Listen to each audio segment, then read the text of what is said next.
Bienvenue à Celles-sur-Ours. Nous sommes ici et pas ailleurs pour cet avion très spécial. C'est un Océanair Handy. Il a été construit par des personnes paraplégiques pour des paraplégiques et au bout de 4 ans et demi, il a pris son envol.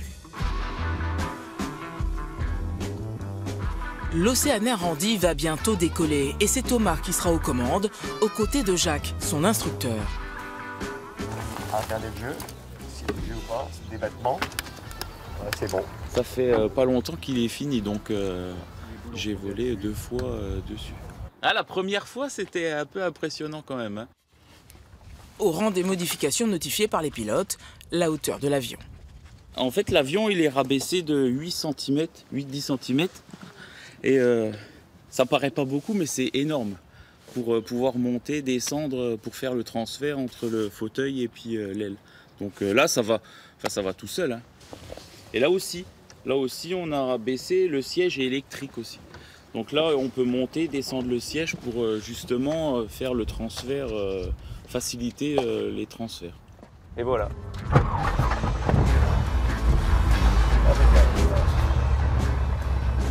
Le sur-mesure existe aussi dans les airs et dans cet Handy avion, on a misé sur le confort des pilotes.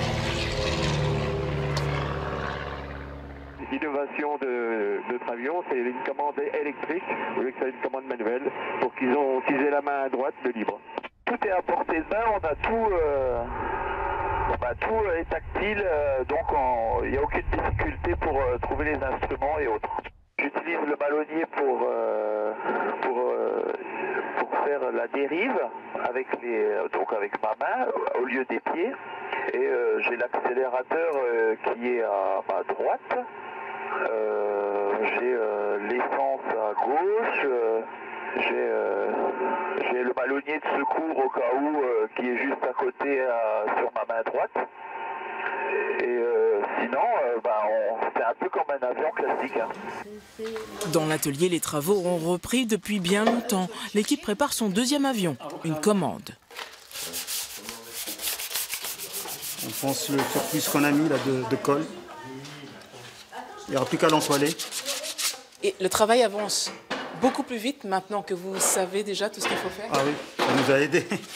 Ah oui, largement. Hein. Là, on sait ce qu'on fait. Et... Bon, avec Jacques, il nous a appris beaucoup de choses. Hein. À tel point qu'aujourd'hui, certains schémas n'ont plus aucun secret pour ces amateurs. Nous faisons le câblage du tableau de bord. Dessiné? Oui. D'accord. Ouais, là c'est le... Mais là, on le fait plus grand, à l'échelle, on va dire, pour que ça soit un peu plus explicite. Vous savez de quoi c'est composé un tableau de bord là, rien qu'en regardant le schéma? Des fusibles, voilà, des lampes, là, ça c'est les lampes. Qu'est-ce qu'on a? On a la batterie, on a des contacteurs qui sont là, donc tout ça, effectivement c'est sur le papier, mais après, quand on le mettra sur le tableau, on saura où le placer. Et vous le placerez vous-même? Oui. Vous le ferez? Oui, oui. À les entendre, construire un avion, c'est presque un jeu d'enfant. Alors la verrière, au départ, elle arrive brute. Elle est trop grande, trop large. Enfin, il faut la redécouper et ça joue au millimètre près. L'air de rien, ils sont prêts à relever tous les défis. On a un projet, peut-être, je ne sais pas encore exactement lequel, où j'interviendrai plus du tout. C'est-à-dire que j'interviendrai vraiment s'il me brise des choses. Sinon, là, je les mets vraiment le plan et il va falloir qu'ils se débrouillent.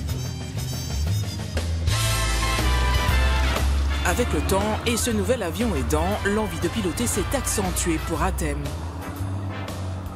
Il est super agréable avec la technologie qu'il y a au niveau des IFIS, des écrans qu'il y a dessus.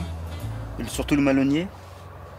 Alors, le malonnier que j'ai programmé au niveau de la sensibilité et de la puissance pour la gouverne de direction qui est derrière.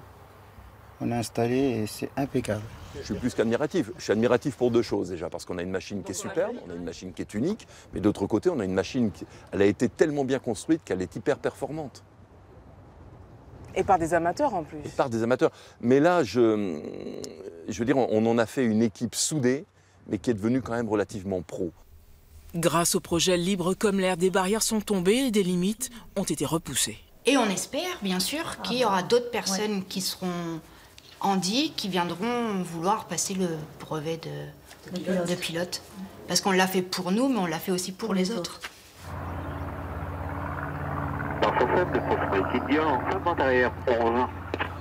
Rappel en finale, Makindia. Makindia, rappel en finale. Autorisé à atterrir, Makindia. Voilà, l'Océanair Andy va atterrir. La petite voix à la radio, c'était moi, la tour de contrôle. À très bientôt ailleurs, en Champagne-Ardenne.